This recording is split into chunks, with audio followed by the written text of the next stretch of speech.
엑시콘 이야기 좀 해볼까요?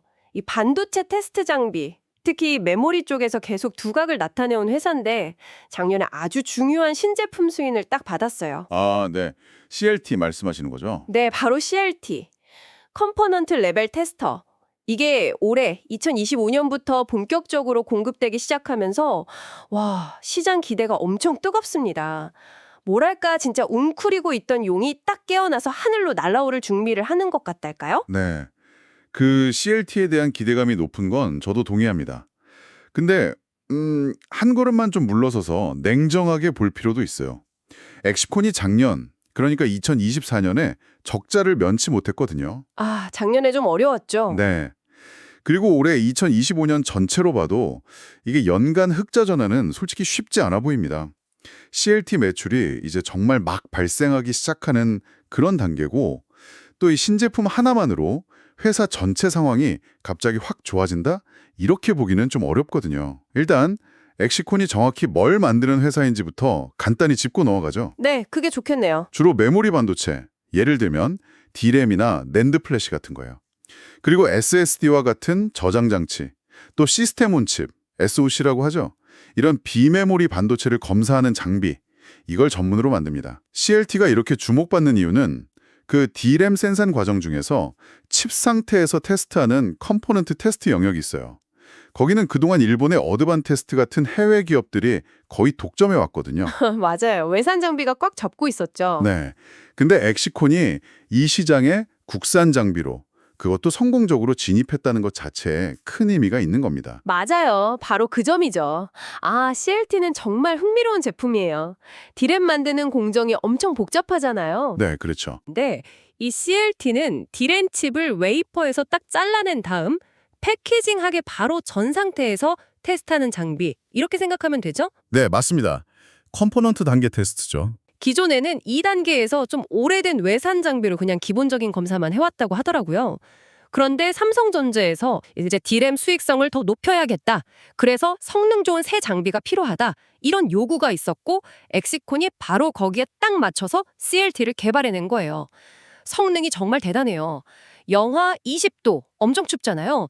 거기부터 영상 150도의 아주 뜨거운 환경까지 이런 극한 조건에서 테스트할 수 있어서 디램 신뢰도를 확 높일 수 있고요. 온도 범위가 넓네요. 네, 그리고 한 번에 처리하는 물량도 많아서 생산성 향상에도 큰 도움이 된대요. 게다가 작년 말에는 경쟁사인 네오셈을 제치고 삼성전자 승인을 단독으로 따냈다는 거. 이것도 정말 주목할 만하죠. 네, 그건 중요한 포인트입니다. 벌써 올해 상반기에만 수주 금액이 1,900억 원에 달하고요. 장비 한 대 가격이 뭐 설치비 같은 부대 비용까지 다 합치면 거의 50억 원에 육박하는 고가 장비라니. 와, 정말 대단하지 않나요? 가격대가 상당하죠. 앞으로 매년 한 20대 정도씩 2년에서 3년간 꾸준히 납품될 가능성이 있어서 이 CLT 하나만으로도 연 매출 1,000억 원을 기대해 볼 수 있다. 이런 분석도 있어요. 엑시콘에게 정말 복덩이가 굴러들어온 셈이죠. 네, 그 기대감은 충분히 이해됩니다. 근데 그 숫자를 조금만 더 자세히 뜯어볼 필요가 있어요. 상반기 수주액 1,900억 원. 물론 좋은 소식이죠. 하지만 실제 2분기 재무제표의 매출로 잡힌 건 CLT 장비 각 1대뿐입니다. 아, 1,900억 중에 1대 분량만요? 네, 나머지 수주 물량은 3분기 이후에나 매출로 인식이 될 거라는 얘기죠. 그리고 하반기에 추가적인 발주, 그러니까 PO가 더 나와줘야 하반기에 흑자로 돌아설 가능성을 기대해 볼 수 있다. 이 정도 수준이지 아직 확정된 건 아무것도 없습니다. 아, 하반기 추가 수주가 관건이군요. 그렇습니다. 그래서 말씀하신 대로 2025년 전체 연간 실적으로 흑자를 달성하기는 어렵다. 이게 합리적인 전망입니다. 올해 전체로 예상되는 CLT 납품 대수가 총 10대 정도거든요. 근데 이마저도 만약에 11월까지 납품하고 검수까지 완료되지 않으면 일부는 내년 매출로 넘어갈 수도 있어요. 아, 연말까지 다 잡히지 않을 수도 있겠네요. 네. 그리고 매년 20대씩 꾸준히 납품될 거다. 또 삼성전자 안에 이미 깔려있는 60대 이상의 어드반테스트 장비를 점진적으로 교체할 거다. 이런 목표들 역시 아직은 희망적인 예상 단계에 불과합니다. 확정된 계획은 아니라는 거죠. 그리고 중요한 재무적인 부분을 좀 짚어야 하는데요. 엑시콘이 과거 몇 년간 투자를 늘리면서 인력을 상당히 공격적으로 늘렸어요. 155명에서 한때 250명까지 갔었거든요. 와, 많이 늘렸었네요. 네. 그 결과 손익분기점, BP라고 하죠. 적자를 면하고 이익을 내기 시작하는 최소 매출 기준. 이게 연간 600억 원 수준에서 거의 900억 원 가까이 확 치솟았습니다. 헉, 900억이요? 네. 최근에 인력을 좀 줄였어요. 199명, 2025년 2분기 기준으로요. 그러면서 BEP가 연간 800억 원 수준으로 조금 낮아지긴 했습니다. 하지만 여전히 분기당 최소 200억 원의 매출을 꾸준히 올려야만 이익을 낼 수 있는 구조라는 점, 이건 꼭 기억해야 합니다. 과거보다 비용 부담이 훨씬 커진 상태라는 거죠. 물론이죠. 아, 비용 구조가 확실히 중요하네요. 그래도 CSLT가 강력한 신무기이긴 하지만 기존 사업들도 잊으면 안 되죠. 엑시콘의 또 다른 주력 제품이었던 SSD 테스터. 이걸 보면요. 2022년하고 2023년에 PCIe Gen 5 규격 제품으로 정말 큰 성공을 거뒀잖아요. 네, 젠5 때 아주 잘했죠. 그때 경쟁사인 네오셈은 젠5 SSD 테스터를 한 대도 못 팔았을 정도로 엑시콘이 그냥 시장을 압도했었죠. 올해 말에는 차세대 규격인 젠6 개발을 완료하고 내년에 양산에 들어갈 예정이라고 하는데 이 SSD 테스터에서 제일 중요한 게 뭐겠어요? 바로 신뢰성이거든요. 그렇죠. 데이터 정확성이 생명이죠. 네, 이 부분에서 엑시콘이 워낙 강점을 가지고 있으니까 젠6 시장에서도 유리한 고지를 선점할 가능성이 높다. 저는 이렇게 봅니다. 특히 좀 고무적인 건 고객사를 다변화하려는 노력이에요. 그동안 매출의 90% 이상이 삼성전자 한 곳에서 나왔잖아요. 의존도가 너무 높았는데. 네, 그건 리스크 요인이었죠. 일본의 메모리 기업 키옥시아와도 젠6 SSD 테스터 협력 가능성이 지금 논의되고 있고 SK 하이닉스에도 과거에 납품했던 이력이 있으니까 다시 문을 두드려 볼 수 있겠죠. 또 하나, 제가 정말 기대하는 분야가 바로 CXL 테스터입니다. 아, CXL. 네. CXL, 서버 같은 고성능 컴퓨팅 시스템에서 CPU랑 메모리, 저장 장치 이런 것들을 더 효율적으로 연결해주는 차세대 인터페이스 기술인데요. 이게 SSD하고 기술적으로 유사한 부분이 많아서 엑시콘이 기존 SSD 테스터 기술력을 활용하기에 아주 유리해요. 특히 CXL 3.1 버전부터는 성능 향상 폭이 클 것으로 기대되는데 엑시콘이 올해 말까지 3.1 버전 테스터 개발을 딱 완료하면 내년부터는 새로운 성장 동력이 될 수 있을 겁니다. SSD 테스터 젠6 개발, 올해 말 완료를 목표로 하는 건 맞습니다. 하지만 실제 고객사인 삼성전자가 젠6 SSD 양산을 본격적으로 시작하는 시점은 내년, 그러니까 2026년 하반기 정도로 예상됩니다. 아, 양산은 내년 하반기군요. 네, 실제 매출이 발생하기까지는 아직 1년 이상의 시간이 남아있다는 뜻이죠. 키옥시아와의 협력은 가능성 수준에서 논의되는 단계이지 아직 확정된 건 아니고요. SK 하이닉스 쪽은 글쎄요, 더 지켜봐야 할 것 같습니다. 결국 단기적으로는 여전히 삼성전자 의존도가 절대적이라는 그 리스크는 그대로 안고 가는 겁니다. 단기적으로는 그렇군요. 그리고 CXL의 경우 2.0 버전 테스터는 이미 개발을 했어요. 하지만 데이터 전송 속도의 한계가 좀 있어서 시장에서 크게 주목받지는 못했습니다. 실제 의미 있는 시장이 열릴 것으로 기대되는 건 CXL 3.1 버전인데 그 테스터는 아직 개발이 진행 중인 상태고요. 내년부터 매출이 발생할 것으로 기대하고 있지만 이건 역시 엑시콘의 개발이 성공적으로 완료되어야 하고 또 CXL 시장 자체가 예상대로 빠르게 커져야 한다는 전제 조건이 붙습니다. 아직은 불확실성이 좀 있다는 거죠. 개발과 시장 개화 둘 다 필요하군요. 네. 그리고 기존 주력 사업 중 하나였던 디램 모듈 및 웨이퍼 테스트 장비 젠5는 2023년을 끝으로 매출이 사실상 마무리되었어요. 다음 세대인 젠6는 2027년에나 나올 예정이라 공백기가 상당히 깁니다. 아, 젠5랑 젠6 사이에 꽤 틈이 있네요. 네. 현재로서는 이 공백을 CLT하고 기존에 하던 버닌 테스터 등으로 메워야 하는 상황이죠. 버닌 테스터는 D램의 내구성을 검증하는 장비인데 이 분야에서 점유율을 조금씩 높여가고는 있지만 아직 시장에서 차지하는 비중이 크지는 않아요. 물론 이 버닌 테스터 매출이 올해 하반기 흑자 전환 목표 달성에는 그래도 어느 정도 기여할 것으로 예상되긴 합니다만. 그렇지만 비메모리 반도체 테스터 분야에서의 성장 가능성도 절대 놓쳐서는 안 된다고 생각해요.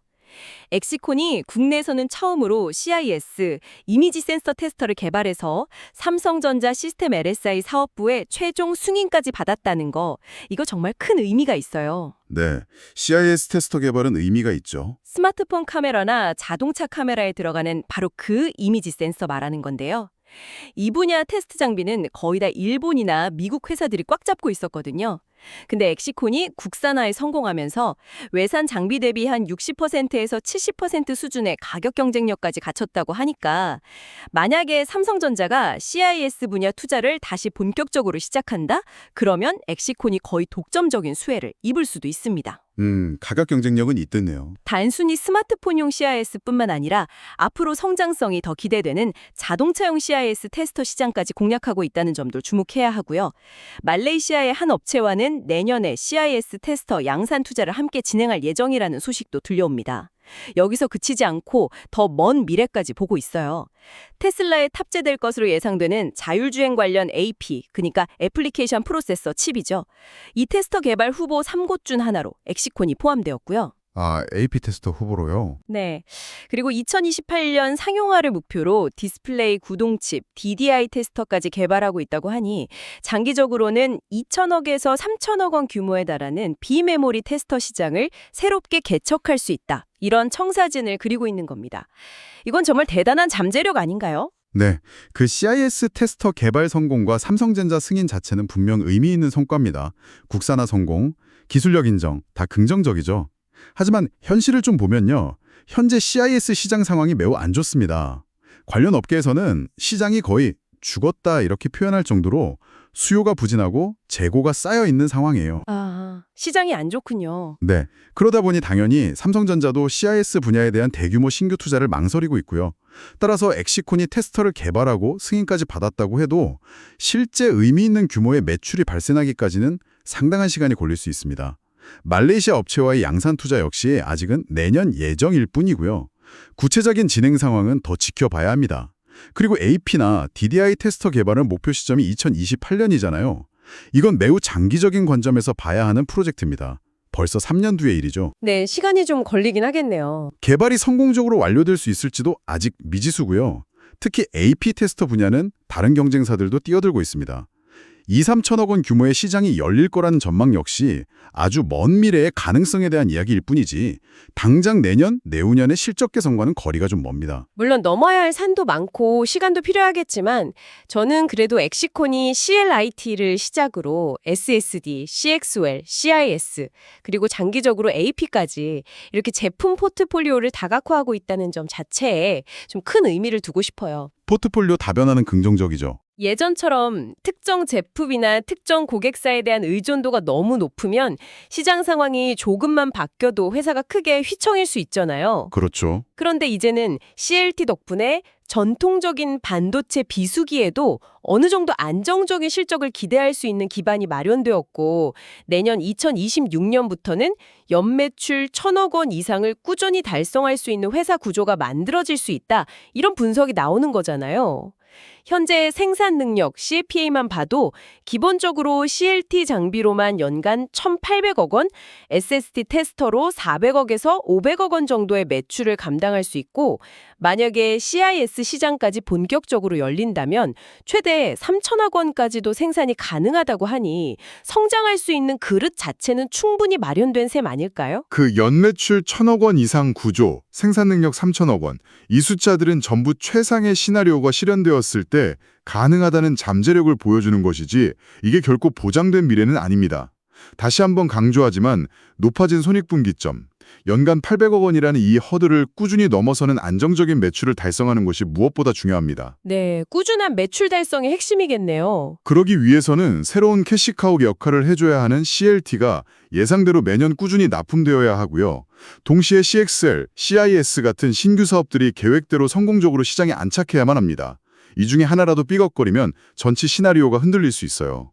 그리고 엑시콘의 거의 모든 사업이 여전히 최대 고객사인 삼성전자의 투자 계획과 시점에 크게 좌우된다는 그 근본적인 리스크, 이건 변하지 않았습니다. 아, 삼성전자 의존도는 여전하군요. 네, 삼성전자가 투자를 늘리면 엑시콘 실적이 좋아지고 투자를 줄이거나 지연하면 엑시콘 실적이 나빠지는 이 구조는 앞으로도 상당 기간 지속될 수밖에 없습니다. 는데요. 종합해보면 엑시콘은 CLT라는 확실한 신규 성장 엔진을 장착했고 CXL, CIS, AP 등 미래 시장을 위한 다양한 파이프라인도 착실히 준비하고 있는 것으로 보입니다. 올해 하반기에 조심스럽게 흑자 전환을 기대해보고 내년 2026년부터는 본격적인 실적 턴어라운드와 한 단계 도약하는 구조적인 성장을 이룰 수도 있겠다, 이런 희망을 품게 되네요. 과거 SSD 테스터 시장에서 경쟁사를 압도하면서 보여줬던 그 기술력과 시장 선점 능력, 이걸 CXL이나 CIS 같은 새로운 분야에서도 다시 한번 발휘할 수 있지 않을까요? 시청자 여러분께서는 엑시콘의 이런 행보를 어떻게 보고 계신가요? 메모리를 넘어서 비메모리 분야까지 테스트 영역을 넓혀가는 엑시콘의 기술력이 과연 어떤 새로운 기회를 만들어낼지 앞으로의 과정을 지켜보는 것도 상당히 흥미로울 것 같습니다. 물론 턴어라운드에 대한 기대감은 분명히 존재하고 그 중심에는 CLT가 있습니다. CLT가 얼마나 성공적으로 시장에 안착하고 꾸준한 매출을 내주는지, 그리고 CXL, CIS 등 신규 사업들이 계획대로 시장을 열어갈 수 있을지, 이게 향후 엑시콘의 성장을 결정짓는 핵심 요인이 될 겁니다. 하지만 다시 한번 말씀드리지만 올해 2025년 전체로 봤을 때 연간 흑자 달성은 여전히 어려운 과제고요. 각 신사업들의 성공적인 개발 완료 시점, 실제 시장 진입 시점, 그리고 무엇보다 최대 고객사인 삼성전자의 투자 집행 시기와 규로 등 수많은 불확실성과 넘어야 할 과제들이 산적해 있다는 점, 이걸 반드시 염두에 두셔야 합니다. 네, 불확실성 요인들도 분명히 있군요. 만약 핵심 동력으로 기대하는 CLT 납품이 예상보다 지연되거나 규모가 줄어들 경우, 혹은 삼성전자의 전반적인 투자가 위축될 경우 엑시콘이 그리고 있는 장밋빛 회복 시나리오는 상당 부분 수정이 불가피할 수 있습니다. 결국 중요한 것은 계획을 실행으로 옮기는 능력입니다.